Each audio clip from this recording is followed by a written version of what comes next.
Good afternoon, everyone. This is Samuel, and welcome to another episode of Have a Good One.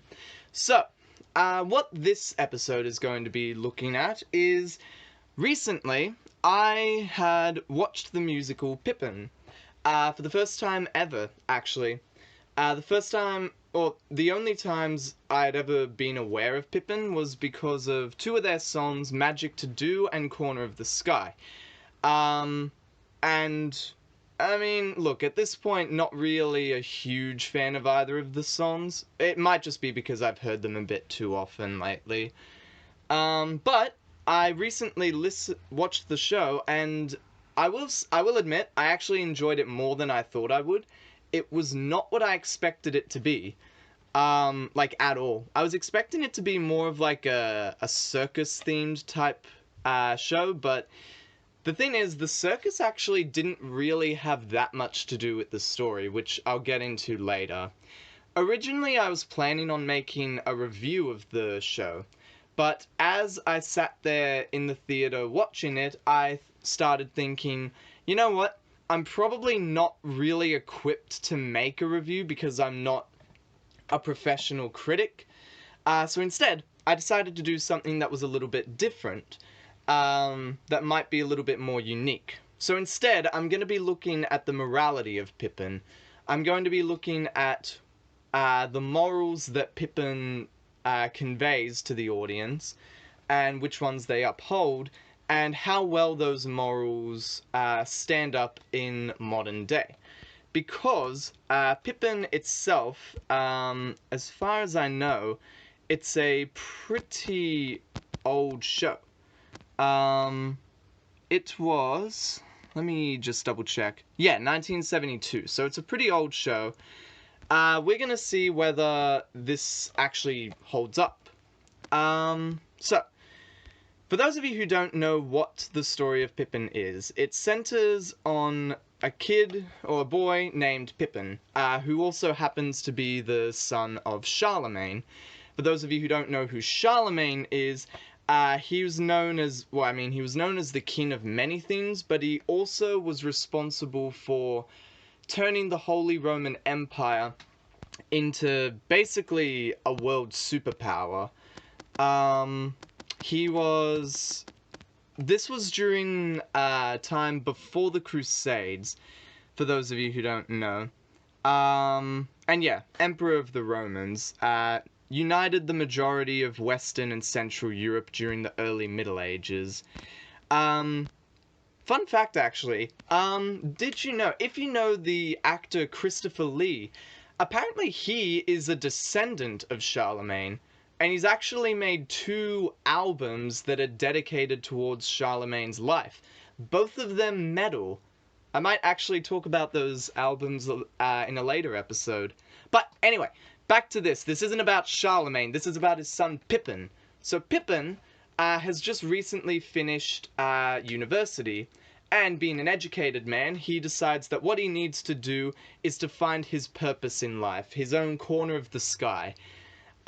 Which is obviously a lot harder to do when you're an educated person because, well, when you're educated, you're kind of more aware of what you don't have, I've found. But anyway, yeah, it seems as though, like, the more intelligent people are, the less happy they are in life. But anyway, so it's basically like a coming-of-age type of story.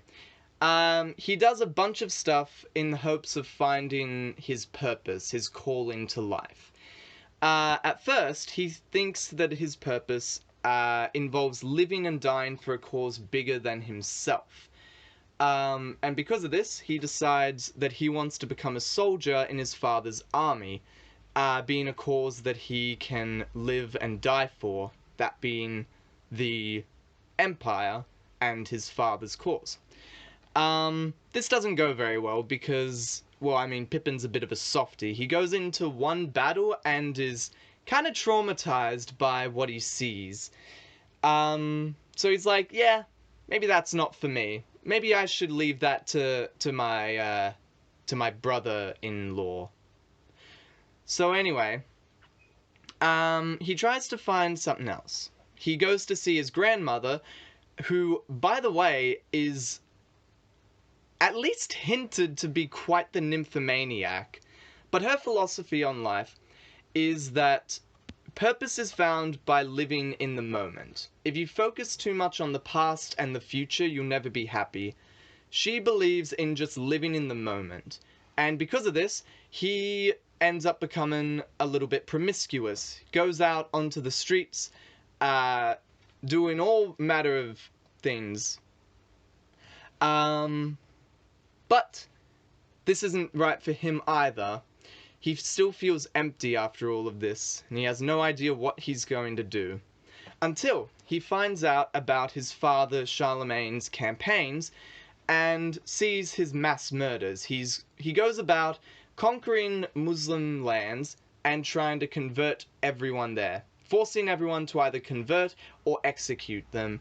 Now, he isn't okay with this. Pippin's not on board with this. He thinks this is outrageous. I need to do something about this. So he ends up joining a revolution against Charlemagne. Now you might be thinking, geez, that happened pretty quickly, and you'd be right in thinking that, especially because during the Glory of War segment, he seems to be pretty okay with all of that stuff.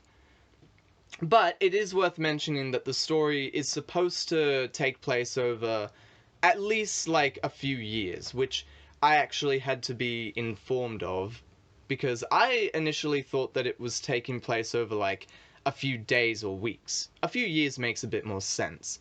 But still, it happens rather quickly, and the reason why it happens so quickly kind of makes sense later on. But for now, he joins a revolution. Hopefully led by Cork, and he leads, or he doesn't even lead, he goes about and plans to kill his own dad, who he hates now.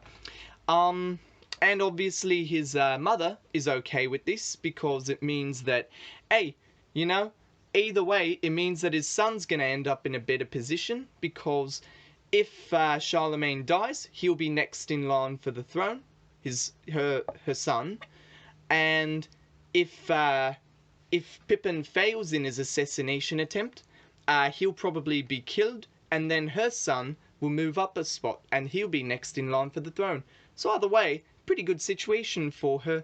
Anyway, Pippin meets his father again in a church where he's gone to pray, and this is where we see kind of a bit of a different story, a bit of a different stance on this. We see two different ideologies taking place. Charlemagne sees his mass murders as him bringing order to a land of chaos, and that the mass murders are essentially a means to an end. Pippin obviously believes that these mass murders, or that the order that's caused, isn't actually worth all of the deaths that are caused. It leads to a very gripping confrontation, which ultimately leads in Pippin stabbing his father to death in the end, and by extension being appointed the new king, or emperor, I guess. By the way, have you ever noticed just how many musicals are all about revolutions? It's a bit weird. However, I reckon that will be a discussion for another time. Maybe a musical that kind of is a bit more, where the revolution is a bit more of a more important factor in it. So keep that in mind. But anyway, the first act ends with Pippin being appointed king, the new king. And so now it's a question of, well, what's he going to do now? He's now become king, which is something that most people at the time wouldn't even be able to dream of doing. So, is this his purpose in life? To carry on his father's word and try and become a better king than him? A better world for all? Well, this question gets answered pretty quickly in the second act. No.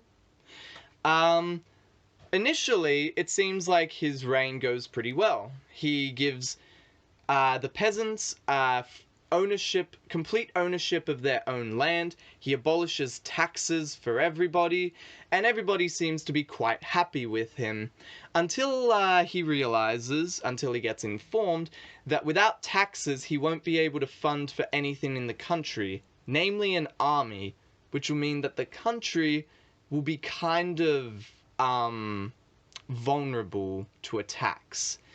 So Pippin's in a bit of a rut. So what does he end up doing? Well, he goes ahead and takes the knife out of Charlemagne's body, effectively resurrecting him. Don't treat this too seriously. The musical certainly doesn't. The exchange that happens immediately after Pippin saves Charlemagne involves going like, "Father, I'm so sorry for killing you." "That's okay, just don't do it again." And that's it. That's the last time you see Charlemagne for the rest of the musical. That's it. It's done. And that's kind of why why Pippin went from, "Oh, this is all fine," to, "I need to kill my dad over this so quickly," because in the end, it doesn't really matter. The problem with this is that the first act is now kind of meaningless because nothing gets achieved. Although this might actually be the intention of the story, because so far everything that Pippin's been doing is him trying to achieve enlightenment of some kind, trying to achieve self-actualization, but he hasn't been able to achieve it. And I feel like this actually kind of brings me to an aspect of this story that I think is kind of not mentioned that often. Pippin actually delves a little bit into psychology, as far as Pippin's psychology. If you've ever heard of Maslow's hierarchy of needs, I would say it's safe to say that you can recognize words such as self-actualization and enlightenment, because essentially Pippin's journey is him trying to achieve self-actualization. For those of you who aren't aware of Maslow's hierarchy of needs, Maslow was a psychologist who proposed that essentially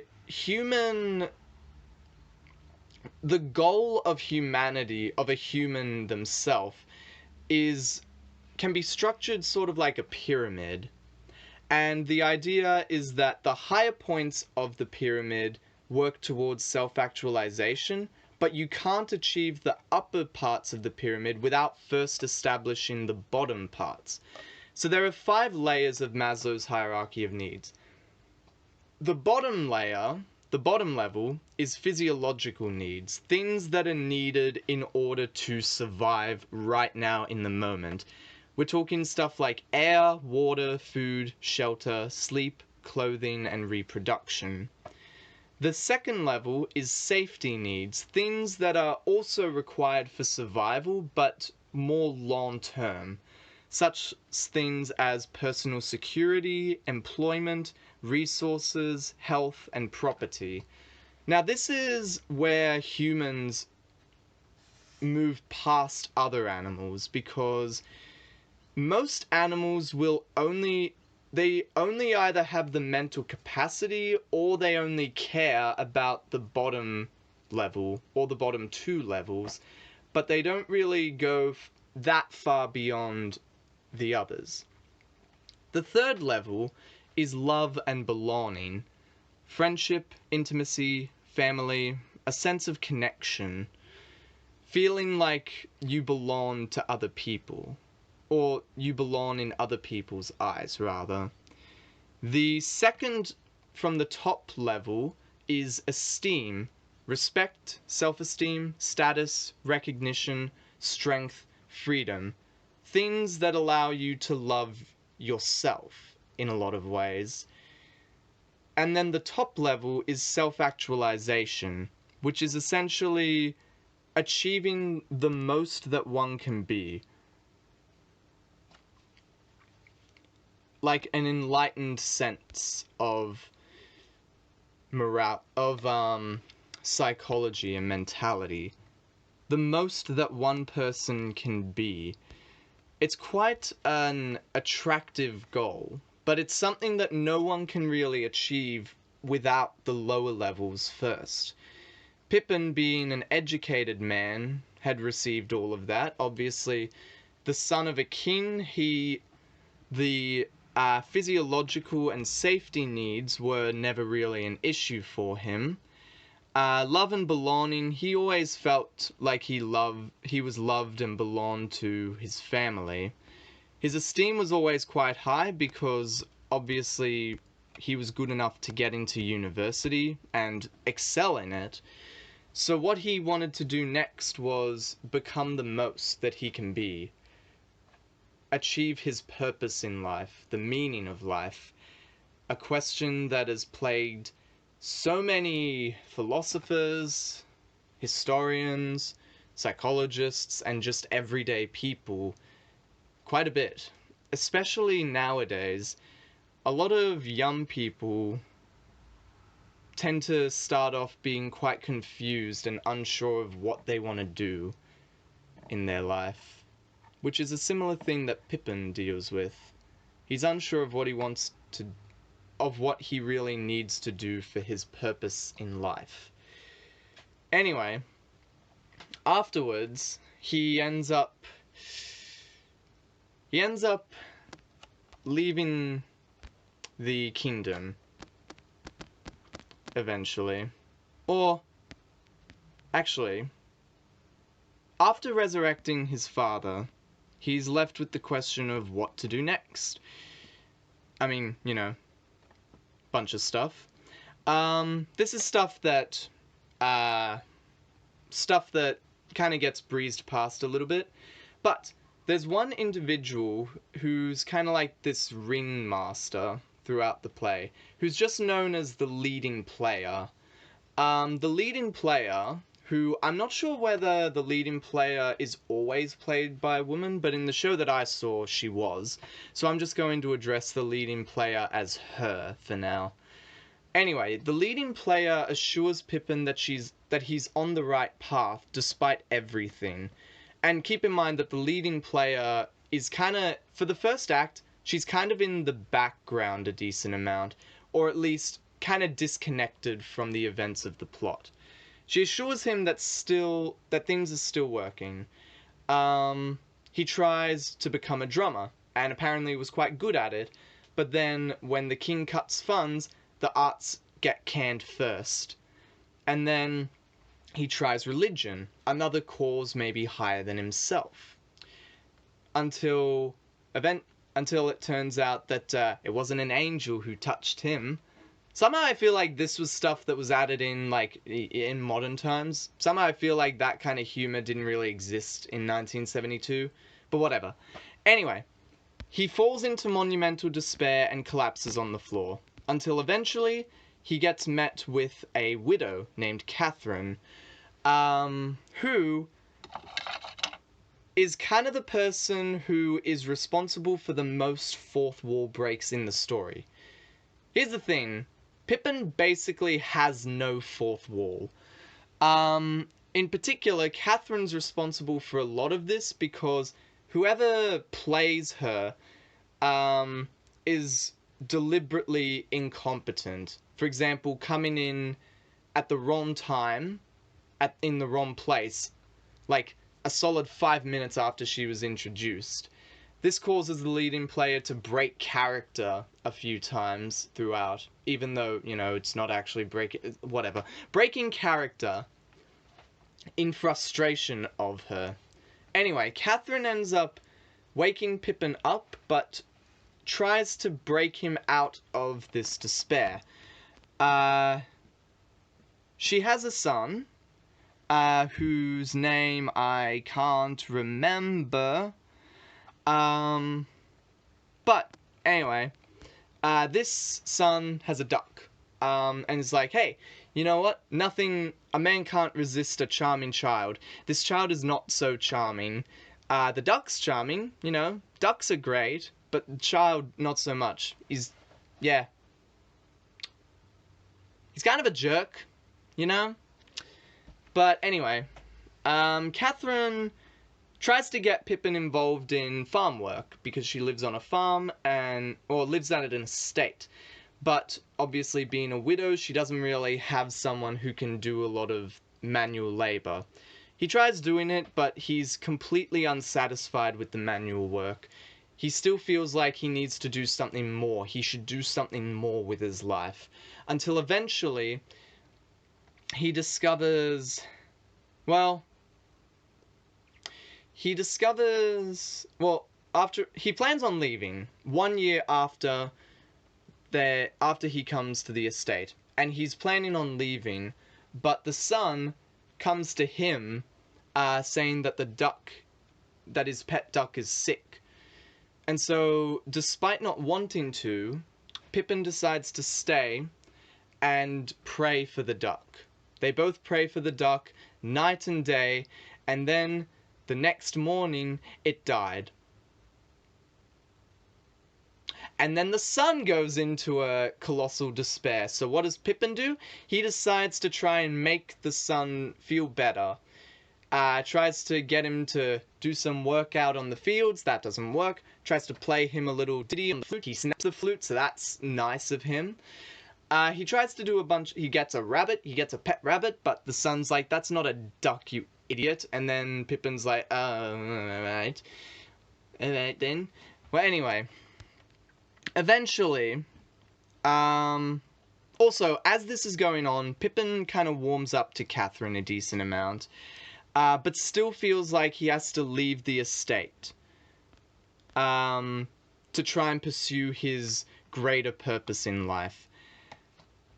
After this, Catherine ends up breaking into a song that apparently is unscripted, and the leading player is not okay with this initially, but decides to just let it happen anyway. And then we get to the finale. Keep in mind, the finale is something that is mentioned by the leading player throughout the entire thing. She really hypes up this finale. And it involves Pippin getting onto a high rope and diving into a ring of fire. Pippin's like, is this my purpose in life? So, he goes up to the high ropes, is about to jump, but he chickens out like 3 times, despite everyone egging him on. And it's at this point that I realized that the circus isn't really a literal thing. Despite the fact that the circus is pretty much always in the advertisements around the place of Pippin, it's not actually meant to be taken literally. The circus is kind of a metaphorical entity. It represents Pippin's desire for greatness, and the true conflict, as it turns out, wasn't actually between Pippin and Charlemagne. It was between Pippin and the lead player. The lead player representing Pippin's own ambition, eating away at him and almost destroying him in the end, as shown by the fact that pulling off the finale probably would have killed Pippin. But he chickens out 3 times. And instead, he decides that he would rather be with Catherine and her son, and and this is where he kind of finds his calling, his purpose in life. And this is why I brought up Maslow's hierarchy of needs, because in a way, Pippin kind of rejects that philosophy. Pippin was striving for self-actualization. In the end, he finds out that what he actually wanted was something far lower, in the love and belonging level of it all. Kind of saying that the higher levels, such as esteem and self-actualization, aren't actually important to him. He doesn't need to live or die for a cause greater than him. He doesn't need to create something that will outlive him. He just needs to be with the people he loves. And this is kind of shown at the end when the lead player realizes that she won't be able to change Pippin's mind. and so decides to prove her point by dismantling the entire stage. The backdrop comes down, the music stops, the lights turn off, and basically she says, "This is what your life is like now." As almost like a victorious statement. And it shows how Pippin realized now that he doesn't actually need greatness. He only needs his found family. Because he didn't actually find his belonging in his biological family, he found it in his found family, the family that he made for himself, not the one he was born into.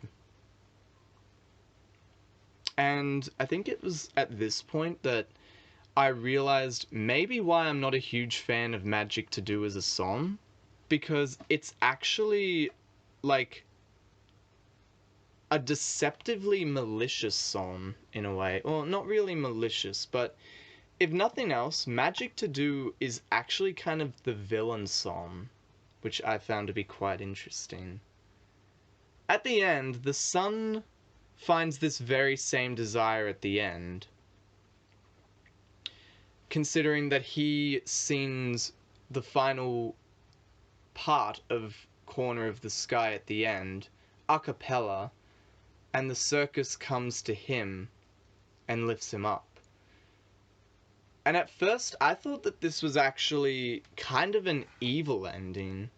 But the more I thought about it, the more I realized that it actually kind of more shows the coming of age aspect. The idea that this longing for self-actualization is something that every person goes through in their life. Usually when they're about to go into adulthood. Little bit close to home there. But essentially, what this moral is saying is that the purpose of life, or the thing that gives you self-actualization, the thing that gives you belonging, the moral of this story is that whatever that is, it doesn't have to be something grandiose. It doesn't have to be something that'll change the world. It depends on the person, but it can be something as simple as being with the people you love. It rejects Maslow's hierarchy of needs in the way that sometimes self-actualization can be found in the lower levels, namely in love and belonging. And how does this moral hold up in comparison to the modern day? Well, I would say that it is astronomically relevant right now. We're living in a day and age where there is heaps of information. You can basically discover anything that you want through just a quick Google, which means that we have so many options. And if one thing that I've learnt about options is that people actually tend to make better decisions when they have less options.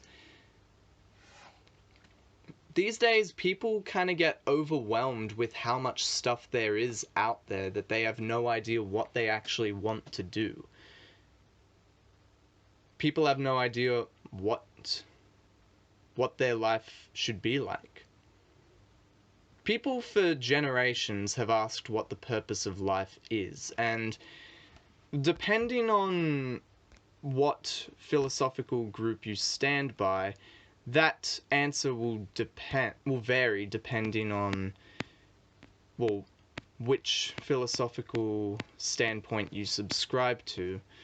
But I'm aware of one in particular that I feel is probably the most accurate, that there is no inherent purpose in life, and that it's something that's decided by the individuals. The thing is, the reason why nobody seems to be able to answer the question of what is the purpose of life is because nobody's answer is going to be exactly the same. Everybody's personal idea on what the meaning of life is will vary depending on what philosophical standpoint you subscribe to. I found something that kind of highlights a few different philosophies and their thoughts on whether life has meaning. These include atheist existentialism, Christian existentialism, absurdism, and nihilism.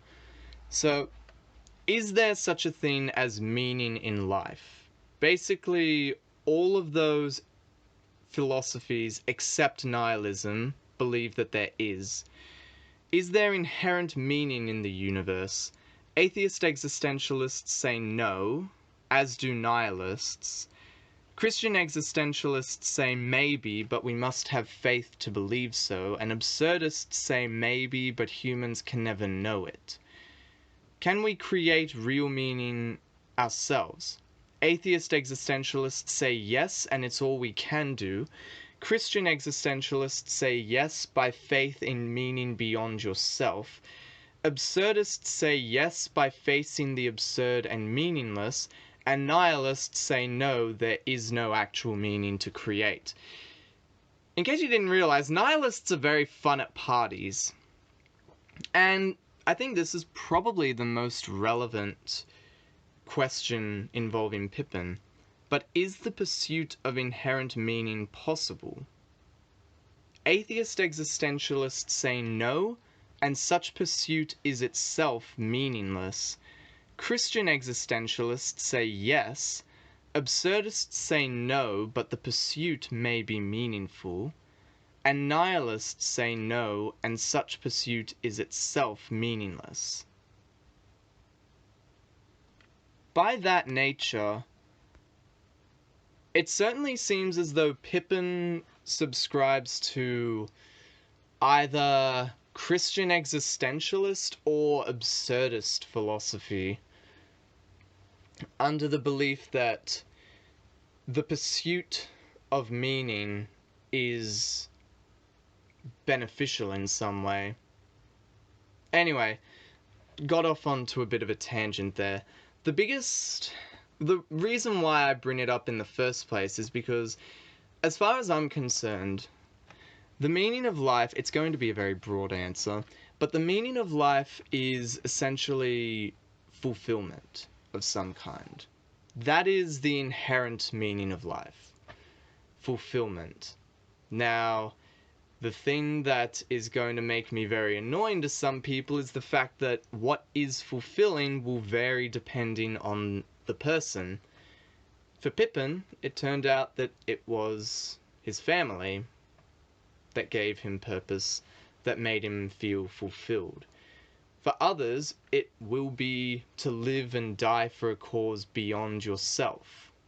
For others, it'll be to create a legacy, to create something that outlives you, which gives me an idea for another episode of this style, or a different musical. For others, it'll be doing something meaningful to other people, or helping people out, making people's lives better. Regardless on what that is, it's up to the individual person to decide what that fulfillment comes from. And that's partly why things are so difficult now. The thing is, actually, I was going to go on a tangent about legacy, but I think I'll save that for another episode. Point is that Pippin's moral is your own corner of the sky. Everyone has their own corner of the sky, and it's up to you to discover what that is. And it may not be a huge, spectacular, grandiose circus of massive proportions, metaphorical circus, obviously. Not everyone will have such a grandiose fulfillment. For others, it might be something as simple as being with your loved ones. It might just be doing something that you really wanted to do for your entire life.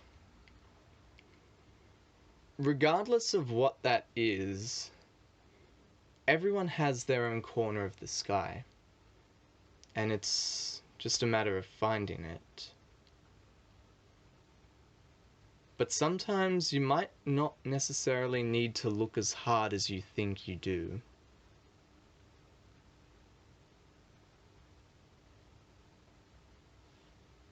So, with that in mind, I'll see you guys next time. Have a good one.